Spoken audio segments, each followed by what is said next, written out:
Nah pas lagi belajar ini, semua guru sama murid sempat dengar ada suara, Wak. Geruduk, geruduk, geruduk, geruduk, geruduk dari atas pegunungan. Panik mereka, apa itu Bu Guru, apa itu Bu Guru? Oh, itu suara petir aja tuh anak-anak, udah gak usah takut ya kalian. Iya Bu, iya. Tapi makin lama kok suara geluduk-geluduknya makin...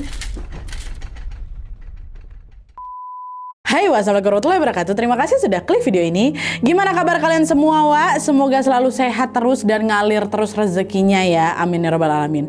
Nah, Wak, kalau beberapa waktu sebelumnya aku pernah menceritakan soal bencana banjir yang disebabkan oleh moleses atau cairan limbah gula tebu. Di malam ini aku mau bawain lagi satu kisah sejarah yang berkaitan sama bencana juga, yaitu bencana tanah longsor. Tapi tanah longsor yang ini, Wak, beda dari tanah longsor biasa. Kalau biasanya tragedi longsor itu terjadi karena hutan gundul atau tanah yang terlalu curam, longsor kali ini tuh justru terjadi karena tumpukan limbah tambang batu bara. Dan yang lebih mengerikan lagi, limbah yang selama bertahun-tahun ini dianggap aman, tiba-tiba saja berubah menjadi gelombang lumpur hitam raksasa yang meluncur ke sebuah desa hanya dalam hitungan menit. Akibatnya ada ratusan orang menjadi korban yang mayoritas juga adalah anak-anak SD, dan bencana ini juga tercatat sebagai bencana tanah longsor terparah dalam sejarah Britania Raya. Nah, penasaran sama kisah selengkapnya? Jadi tanpa berlama-lama kita langsung masuk aja ke ceritanya ya. Check it out.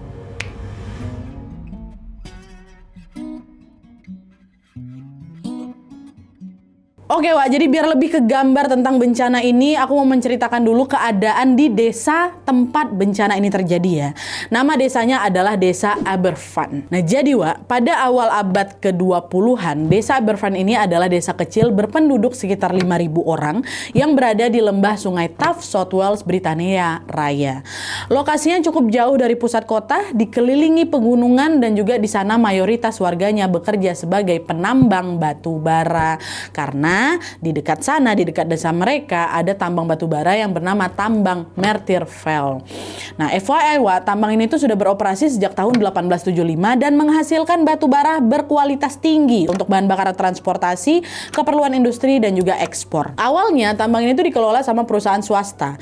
Tapi pada tahun 1947, perusahaannya pun diambil alih sama National Coal Board atau NCB atau lembaga negara yang mengelola semua tambang batu bara di Britania Raya pada masa itu. Nah, sejak saat itu NCB lah yang bertanggung jawab atas operasi tambang, mulai dari proses penambangan, sistem keselamatan tambang, sampai pengelolaan limbahnya. Nah, sama kayak tambang-tambang pada umumnya, Wak, pastinya tambang ini juga menghasilkan banyak limbah. Limbah yang berupa serpihan batu, debu, tanah liat, maupun juga residu tambang lainnya. Cuman pertanyaannya, kemanakah limbah-limbah ini dibuang? Nah, awalnya, Wak, limbah ini tuh dibuang ke area lembah di dekat sungai. Tapi karena di sana limbahnya udah nggak muat lagi, NCB pun nyari lokasi lain untuk nimbun residu tambang tadi. Dan lokasi yang dipilih pada saat itu adalah pegunungan di belakangnya Desa Aberfan. Nah, dah lah tuh limbah tambang tadi pun ditumpuk lah di atas pegunungan itu selama bertahun-tahun dan sudah menumpuk sebanyak 7 titik pembuangan limbah yang membentuk gundukan-gundukan kerucut berwarna gelap. Ini gundukannya disebut tip, Wak. Tip. Ya. Sampai akhirnya pada tahun 1960-an salah satu gundukannya yaitu tip 7, Wak, tingginya udah capai 30 meter. Ini lebih tinggi dari bangunan 9 lantai, Wak, 30 meter. Nah, ngelihat kondisi tip 7 itu, warga di Desa Aberfan ketar-ketir lah. Karena ini kan lokasinya persis di belakang desa mereka, Wak. Gundukannya udah makin tinggi dan mau sepadat apapun limbahnya, kalau misalnya kena panas, ya, terus kena panas, kena hujan terus menerus, pasti selama bertahun-tahun pula, itu kan pasti beresiko longsor juga. Nah, kalau itu sampai terjadi, Desa Aberfan lah yang menjadi titik paling rawan kena dampaknya. Mereka yang pertama kali kena. Belum lagi residu tambang ini juga sampai menyumbat saluran air di desa, Wak. Jadi Desa Aberfan ini juga sering banjir kalau misalnya lagi musim hujan. Nah, akhirnya setelah nengok tip 7 kayak gitu ya kan, beberapa warga desa pun protes lah ke NCB. Pak, mohon izin, apa nggak sebaiknya limbahnya dipindahin aja, Pak? Itu makin lama makin tinggi loh, Pak. Nanti kalau misalnya longsor bisa kena desa kami. Apalagi kemarin juga saya dapat kabar katanya beberapa penambang lihat ada bagian gundukan limbah yang mulai bergeser turun loh, Pak, katanya. NCB bilang, udah aja, kalian tenang aja. Limbah ini tuh padat, aman kok. Wajar kalau misalnya sesekali gempal terus dia geser, nggak akan sampai longsor ke desa katanya. Pak, tapi beberapa tahun kemarin aja udah pernah longsor kan Pak. Ya walaupun memang nggak sampai ke desa kami sih, cuman takutnya Pak kalau misalnya makin ditimbun terus, ini longsornya makin besar nanti Pak. Mohonlah Pak tolong dipertimbangkan, kata warga. Tapi bukannya menindaklanjuti protes itu, NCB yang ada ngancem. Kalian nggak usah parno, nggak usah. Kami pasti akan cari solusinya. Lagian kalau misalnya kalian protes kayak gini terus, masalahnya bisa panjang. Tambangnya nanti bisa ditutup. Kalau misalnya ditutup, kalian mau kerja di mana? Nah, warga yang dengar itu juga jadi bimbang, Wak. Di satu sisi limbah batu baranya udah meresahkan kali, tapi di sisi lain mereka juga nggak mau kehilangan mata pencarian mereka, ya kan? Karena kan pekerjaan atau mayoritas warga di sana bekerja sebagai tukang tambang. Jadi mau nggak mau mereka cuma bisa nurut aja lah apa kata NCB. Toh katanya NCB mau nyariin solusi, ya kan. Ada dicarinya? Nggak ada. Omong kosong, Wak. NCB tidak betul-betul memberikan solusi konkret. Yang ada mereka itu malah terus-terusan menimbun limbah di pegunungan itu sampai tumpukannya makin tinggi lagi. Bahkan itu yang tip 7 tadi tuh yang sebelumnya berapa? 30 meter kan. Sekarang tingginya udah sampai 40 meter. Sampai suatu ketika saat curah hujan tinggi mengguyur Eberfan, apa yang warga takutkan pun betulan terjadi.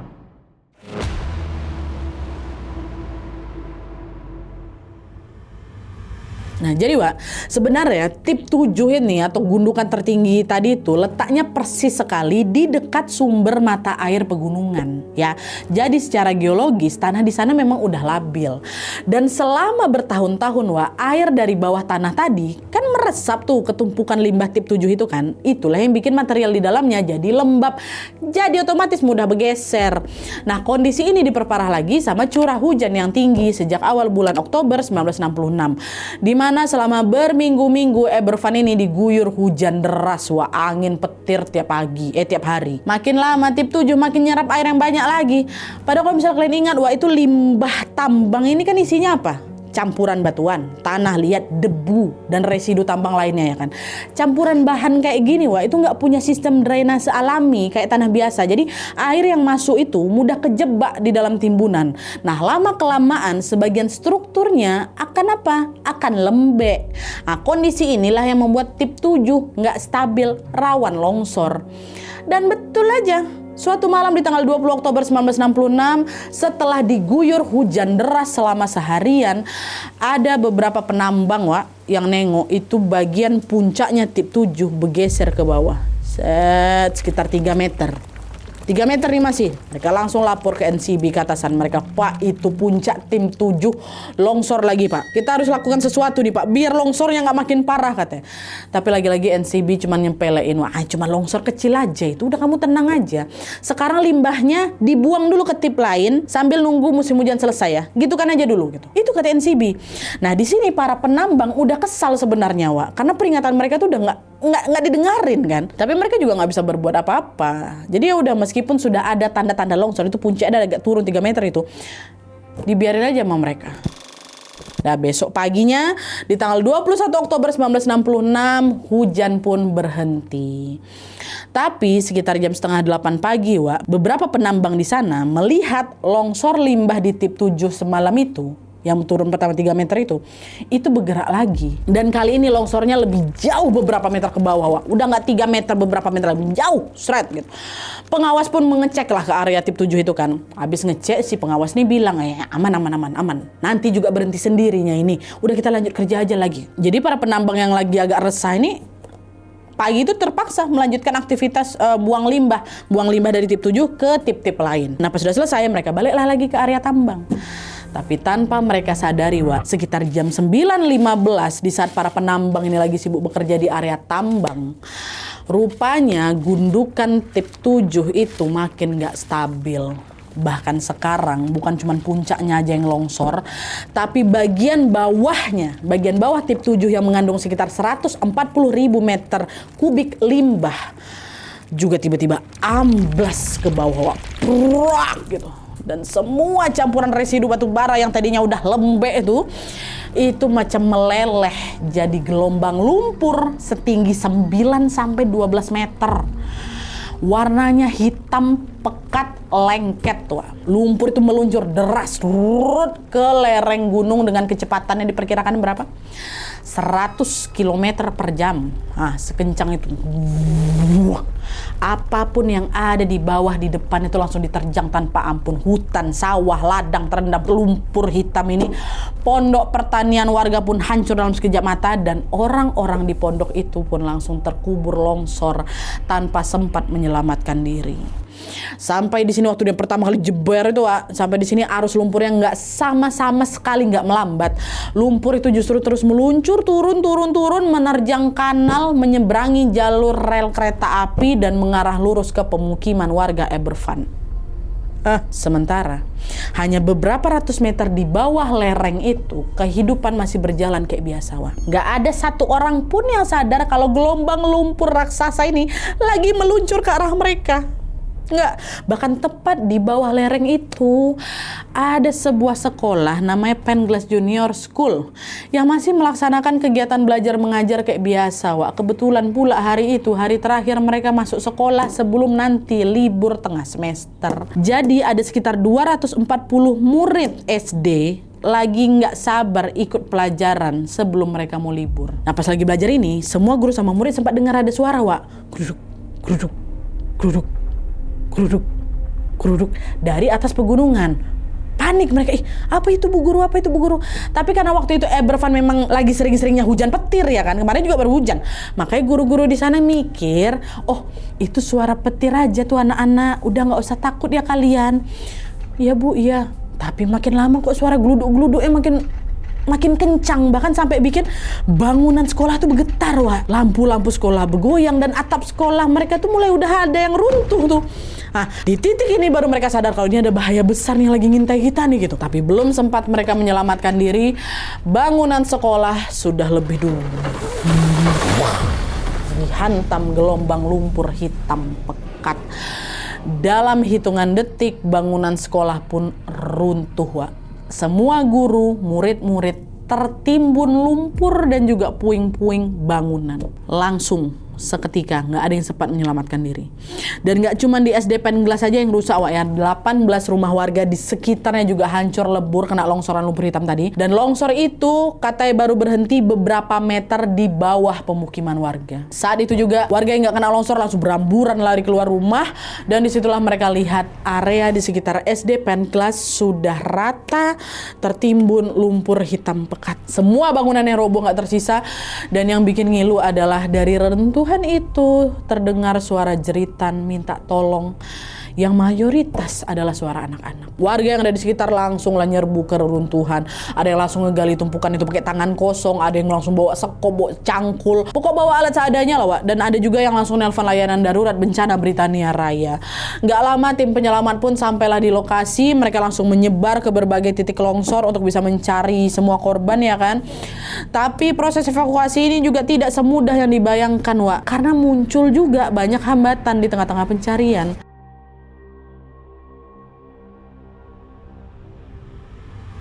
Jadi waktu itu fokus utama evakuasi adalah mencari korban yang masih hidup dulu, ya kan? Nah, tim penyelamat pun langsung mencoba mencari sumber suara jeritan di beberapa titik reruntuhan, Tapi pas nyampe di sana, mereka nggak bisa langsung evakuasi. Kenapa? Karena longsoran yang tadinya berupa lumpur kental itu udah mulai mengeras, Jadi bongkahan padat yang lengket. Karena lumpurnya kan itu apa? Campuran dari residu batu bara, tanah liat, dan juga materi tambang lainnya ya kan. Jadi misalnya setelah berhenti ngalir dan kena sinar matahari, masih pagi nih kan, ya lama-lama memadat.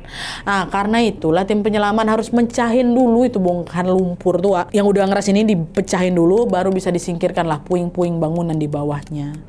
Dan untuk melakukan itu mereka juga harus dibantu sama penambang-penambang yang memang sudah pengalaman nanganin limbah batu bara. Bukan tim evakuasi biasa, harus ada yang ahli juga gitu loh. Nah, setelah selesai mencahin bongkahan lumpur, baru mereka bisa membongkar puing-puing bangunan. Di titik ini tim penyelamat masih mendengar suara tangisan dan juga suara jeritan anak-anak dari bawah.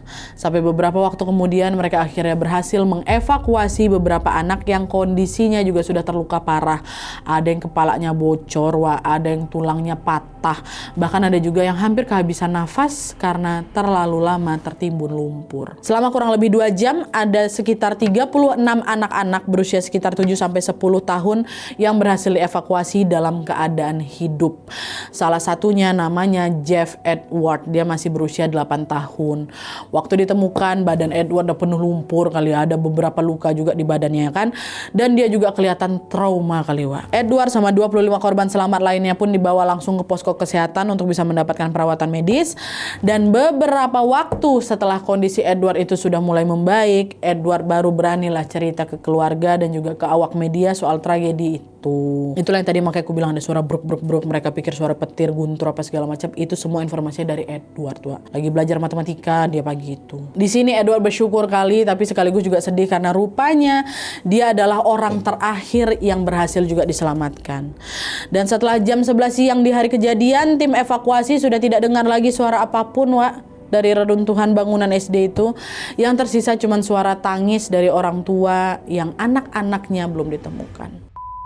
Proses pencarian pun terus dilanjutkan dengan mencari sisa-sisa korban yang kemungkinan sudah meninggal dunia, dan pencarian itu dilakukan selama berhari-hari. Dan selama itu jugalah tim penyelamat mengalami banyak lagi hambatan, mulai dari tadi struktur longsor yang makin lama makin keras, makin lengket ya kan, hujan deras yang datang mengguyur desa, sampai banyaknya orang yang berdatangan ke sana yang membuat pergerakan dari tim penyelamat ini jadi terhambat. Apalagi setelah berita bencana longsor itu disiarkan lewat stasiun TV BBC, ribuan orang dari berbagai kota datang ke sana madatin lokasi. Sebagian dari mereka ada yang memang mau ikutan bantu evakuasi juga, tapi karena minimnya pengalaman soal limbah batu bara ya mereka malah bikin evakuasi jadi makin melambat gitu. Dari yang harusnya bisa dilakukan hanya beberapa hari, tim penyelamat itu baru selesai evakuasi korban setelah 1 minggu katanya. Dan seperti yang sudah bisa diperkirakan, yang mereka temukan hanyalah jasad-jasad yang sudah tidak bernyawa. Ada sekitar 144 korban meninggal dunia, 28 diantaranya orang dewasa termasuk guru, dan 116 lainnya adalah anak-anak dari SD Panclas. Jasad mereka pun langsung dibawa ke gereja tua dan juga bangunan di dekat gereja itu untuk diidentifikasi. Di sana ada banyak orang tua yang berdatangan mencari anaknya. Ada yang ngelihat anaknya udah terbujur kaku, wajah pucat. Ada juga yang masih mencari-cari anaknya yang belum ketemu juga sambil menangis. Jadi pokoknya memang chaos sekali lah di sana. Bisa kalian bayangkan kan. Setelah identifikasi selesai, tepatnya pada tanggal 27 Oktober 1966, semua jasad korban pun dimakamkan di Bryn-Taff Cemetery atau pemakaman di lereng lembahnya Sungai Taff. Makam itu memang dibuat khusus hanya untuk korban bencana, dan makam-makamnya dibikin berjajar memanjang sebanyak 2 baris gitulah. Dan di setiap makamnya juga dikasih nisan berupa lengkungan putih dari granit. Dan pada saat itu banyak juga tokoh pejabat tinggi Britania Raya yang langsung datang ke lokasi. Di antaranya ada Harold Wilson, dia Perdana Menteri Britania Raya saat itu. Terus ada Pangeran Philip, suami Ratu Elizabeth II, dan Lord Snowdon, ini suami Putri Margaret. Mereka datang ke sana sejak awal kejadian longsor ini terjadi, Mereka juga mengucapkan belasungkawa untuk keluarga para korban. Tapi di saat beberapa tokoh tadi itu datang, pemimpin tertinggi Inggris, pemimpin tertinggi Britania Raya pada saat itu yaitu Ratu Elizabeth II, malah nggak datang, Selama berhari-hari warga menanti-nanti tuh kehadiran Ratu Elizabeth ya kan, tapi nggak datang. Ratu Elizabeth itu katanya baru datang di tanggal 29 Oktober 1966, which is 8 hari setelah kejadian. Nah, keputusan Ratu baru datang ini sempat menuai kritik dari masyarakat karena Ratu kan pemimpin tertinggi di Britania Raya kan, tapi kok ya bisa-bisanya nggak datang di hari-hari paling krusial setelah bencana gitu loh menurut warga. Nah, di situ Ratu Elizabeth pun sadar akan kesalahannya, beliau langsung minta maaf dan klarifikasi. Ratu bilang, keputusan ini dibuat demi kelancaran proses evakuasi. Kalau misalnya saya datang ke sana dari awal, makin padat lagi orang yang datang, makin lama lagi evakuasi korban. Itu kata Ratu. Ada betulnya juga, Wak. Tapi meskipun alasan yang jelas dan dianggap masuk akal, Ratu Elizabeth II katanya juga sangat-sangat menyesali keputusannya, Wak. Karena pada saat dia tiba di lokasi kejadian itu, Ratu Elizabeth bisa melihat langsung betapa hancurnya desa Aberfan. Bangunannya luluh lantak, banyak orang tua yang sedih kehilangan anak-anaknya, dan anak-anak yang kehilangan orang tuanya juga ada di situ. Guru-guru mereka orang-orang dewasa yang di sana, ya kan? Ratu sempat bilang, kalau saja aku datang lebih awal, aku bisa lebih cepat ngasih dukungan ke keluarga korban. Dan katanya perasaan bersalah itu terus ngantui Ratu sepanjang hidupnya, Wak. Bahkan katanya itu adalah salah satu penyesalan terbesar dalam hidupnya Ratu Elizabeth II. Dan setelah kunjungannya ke desa Aberfan, Ratu Elizabeth II pun meminta penyelidikan dilakukan untuk mencari tahu apa penyebab longsor ini terjadi dan siapa yang harus bertanggung jawab atas peristiwa ini.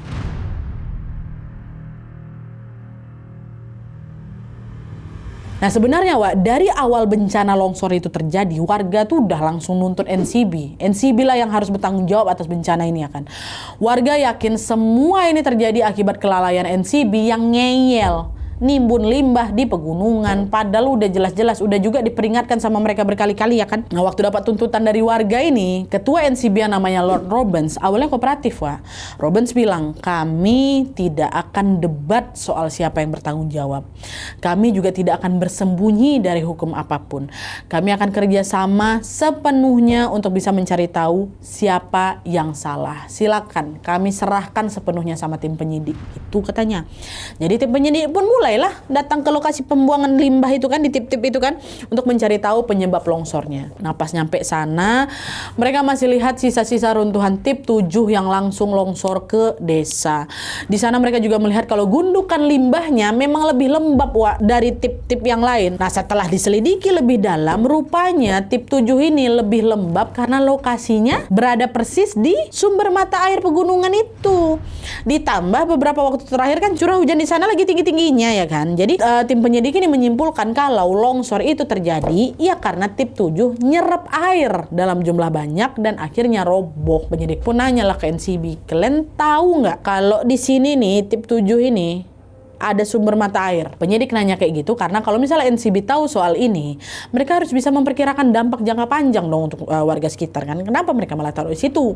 Tapi di situ NCB malah jawab, kami nggak tahu, Pak, kalau ada sumber mata air ke situ, katanya gitu. Berbeda dari keterangan NCB, para penambang yang kerja di sana dan warga desa, waktu dikasih pertanyaan yang sama, mereka bilangnya apa? Pak, tahu, Pak.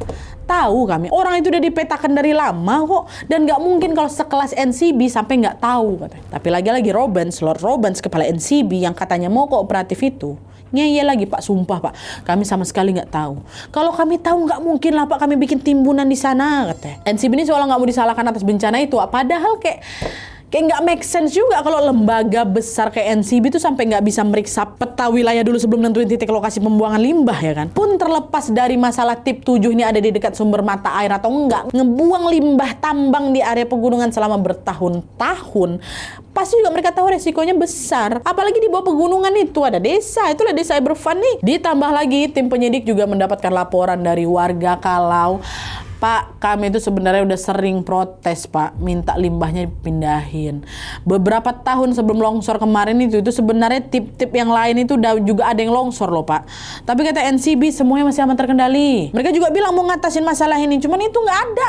Kosong, nihil. Protes-protes kami tuh nggak pernah didengar sama mereka, Pak. Nah, terus ada juga penambang yang cerita kalau, Pak, selama saya kerja di tambang ini, saya ngerasa NCB itu ya lebih mentingin keselamatan di dalam tambang daripada di permukaan atau daripada di luar ini. Semua fasilitas di dalam tambang tuh oke semua, ya, Pak. Tapi safety di area permukaan, termasuk di tempat pembuangan limbah, itu asal-asalan kesannya. Makanya mereka malah buang limbah ke pegunungan, Pak. Nah, dari hasil penyelidikan dan kesaksian warga, tim penyidik pun menyimpulkan kalau bencana tanah longsor itu terjadi karena dua hal. Pertama, karena keselamatan di permukaan tambang yang diabaikan sama NCB. Dan yang kedua, keluhan warga soal timbunan limbah di pegunungan yang tidak pernah mereka dengar. Tim penyelidik pun langsung menilai bahwa bencana itu terjadi karena kelalaiannya NCB. Cuma meskipun NCB terbukti lalai, mereka tetap lolos dari jerat hukum. Soalnya waktu itu belum ada undang-undang yang secara khusus ngelarang pembuangan limbah tambang di lereng gunung, Wak. Belum ada, jadi nggak ada dasar hukum untuk nuntut mereka secara pidana. Mereka cuma diminta untuk menghentikan aktivitas pembuangan limbah di pegunungan. Sementara 7 gundukan limbah yang memang udah terlanjur ada di sana, itu katanya harus ditata ulang biar tidak membahayakan. Dan selain itu, NCB juga diminta memberikan kompensasi ke keluarga para korban. Awalnya NCB ini nawarin kompensasi sebesar 50 pound sterling ke setiap keluarga. Nominal ini dianggap terlalu kecil lah, sampai nuai juga banyak protes dari masyarakat, Wak. NCB akhirnya naikkan 10 kali lipat dari 50 pound sterling jadi 500 pound sterling. Walau sebenarnya nilai ini juga masih jauh kali dari nilai penyelesaian yang dianggap layak pada saat itu, Wak, ya. Tapi dikasih 500 pound sterling. Selain kompensasi dari NCB, di Aberfan juga dibentuk badan amal resmi bernama Aberfan Disaster Memorial Fund atau ADMF.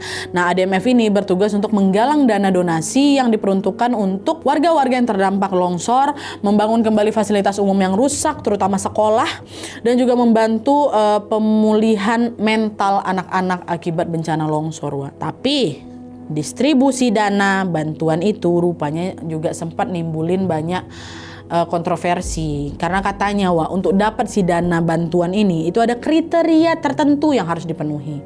Pertama, boleh ngambil kalau itu adalah anak-anak yang kena cedera fisik aja. Jadi kalau misalnya cuman trauma mental tapi fisiknya aman-aman aja, ya nggak dapat bantuan. Terus yang kedua, orang tua dan anak-anaknya meninggal kena longsor bisa dapat bantuan kalau mereka punya hubungan yang sangat dekat sama anaknya itu. Nah, kriteria yang kedua ini dianggap nggak masuk akal kali, sampai itu dikritik habis-habisan juga sama masyarakat. Di saat kontroversi ini masih terus berlangsung, di saat yang sama juga warga Aberfan juga masih harus memperjuangkan hal-hal lain yang jauh lebih penting, yaitu mereka mendesak NCB dan juga pemerintah untuk pindahkan itu gundukan limbah tambang dari pegunungan. Karena meskipun longsornya sudah ditangani dan NCB juga sudah tidak membuang limbah itu ke sana lagi, tapi kalau misalnya gundukan yang ada ini tetap dibiarkan di sana, itu kan pasti bakal potensi longsor lagi, ya kan. Tapi baik dari pihak NCB maupun pemerintah sama-sama keberatan, Wak, sama permintaan warga tadi.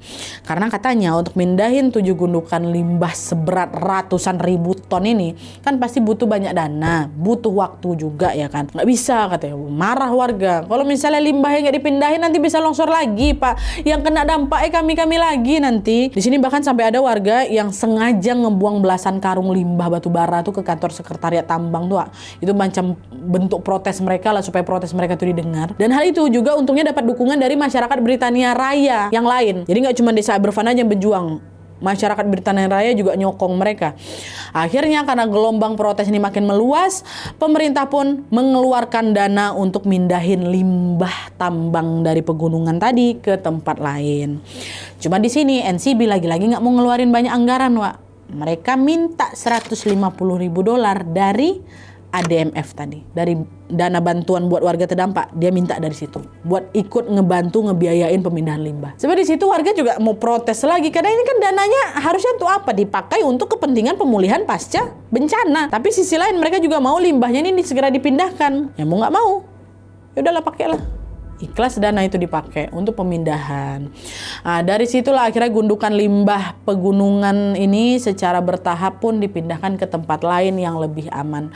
Proses pemindahan itu butuh waktu selama bertahun-tahun katanya, Wak, sampai pegunungan di belakang desa Aberfan kembali menjadi area hijau terbuka seperti sebelumnya. Dan setelah itu sudah tidak pernah ada lagi kejadian longsor besar di sana, Wak. Beberapa waktu setelah kejadian pun pemerintah Britania Raya mulai langsung menerbitkan undang-undang baru yang mengatur tentang penimbunan limbah tambang. Pemerintah juga ngembaliin 150.000 pound sterling dana ADMF yang tadi dipakai buat nambahin biaya pemindahan limbah yang pakai NCB tadi itu, dibalikin sama pemerintah. Dan kalian masih ingat sama ini Jeff Edward, yang anak kecil umur 8 tahun yang berhasil diselamatkan tuh loh, yang terakhir kali diselamatkan, yang akhirnya menceritakan apa yang terjadi di sekolah jadi pagi itu. Puluhan tahun setelah kejadian itu, saat desa Aberfan sudah mulai pulih dari trauma, Edward menjabat sebagai wali kota setempat dan ikut menyuarakan sejarah tragedinya longsor itu supaya tidak terulang kembali di masa depan. Jadi wali kota dia. Oke Wak, jadi itu tadi sejarah bencana tanah longsor terbesar di Britania Raya yang menerjang desa Aberfan. Sebuah tragedi kelam yang menggambarkan betapa kekuasaan itu bisa membutakan segalanya. NCB yang jelas-jelas punya kendali penuh soal pengelolaan limbah tambang malah berkali-kali mengabaikan peringatan dari warga. Suara rakyat kecil kayak dibungkam, bahkan juga diancam kehilangan pekerjaan demi bisa membuat tambang itu tetap berjalan. Dan ketika bencana itu betul-betul terjadi, lagi-lagi warga biasalah yang harus menanggung akibatnya. Kisah ini pastinya menjadi pembelajaran untuk kita semua bahwa setiap peringatan soal keselamatan sekecil apapun harus selalu dianggap serius. Karena sekali saja diabaikan, akibatnya bisa fatal dan juga bisa meninggalkan luka yang tidak akan pernah bisa sembuh. Semoga kita selalu dilindungi dari segala mara bahaya dimanapun kita berada. Amin ya robbal alamin. Menurut kalian gimana tentang kisah ini? Apakah kalian punya informasi tambahan seputar Aberfan disaster yang tidak aku cantumkan di video ini? Boleh langsung dimasukin aja di kolom komentar di bawah biar kita sama-sama tahu juga informasi terbaru dari kalian. Oke Wak, jadi sekian dulu videonya. Terima kasih banyak yang sudah menonton. Kalau kalian suka video ini, klik like-nya. Jangan lupa komen di bawah tidak ada dan saran-saran untuk selanjutnya. Jangan lupa nyalain notifikasinya supaya kalian tahu kalau aku upload video baru. And as always, jangan lupa untuk klik tombol subscribe supaya kalian sama-sama tahu informasi menarik dan menegangkan dari channel aku. See you next video, bye.